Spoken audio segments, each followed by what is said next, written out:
ইমানখিনি চলিছিল পূজাৰ বন্ধ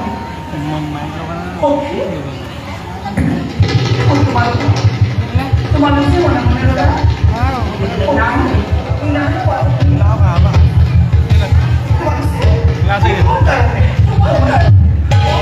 তোমাৰ কাৰণে মোৰ কাৰণে যদি মই পিতৃ মাতৃ তথাপিতো পিতৃ পূজা আৰু মাতৃ পূজা পদাৰ্থ দিয়াৰ বাবে সূৰ্য দেৱতাকো বুজি আছোঁ যথাস্থানে স্থানে তেনেস্থানত হৈছে কিবা অৱতন তেতিয়া ভাবিম নিশ্চয় মোৰ প্ৰতি বিশ্বপতি নহয় সন্তুষ্ট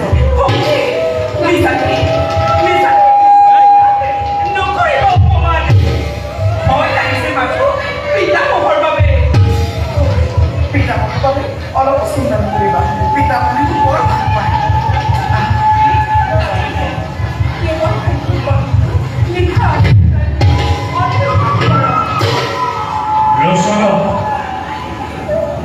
পবিত্ৰ নৈবেদ্য ধৰাৰ দেবতাই বড় ভৰসা কৰি কৰিছেন গ্ৰহণ পিতামহ মোৰ সেৱা কৰিব পাৰি অপৰাধী মই আপোনাৰ শৰণত এই রচনা অপরাধ পূর্ণ হয় অপরাধ মূল শাসন রচনা ওই কেলে কইতেও রাজ্যর একোনায় উত্তর পাঁচশরি দল দামি দামি ভরির আর তার হরুঙায় তহল করে শিমুল বাঁশরি দরিয়ায় কেবলে প্রেম করিস আগল বাক্য রচনা মই কাকুই নগরে ক্ষমা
নাই কোনো মমতা মূল স্নেহৰ নাতিৰ কোনো আমল সকলো শেষ হৈ গ'ল আৰু সকলো শেষ হৈ যাব এই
সংসাৰ বাসিন্দী অসুখী উপযুক্ত সময়তে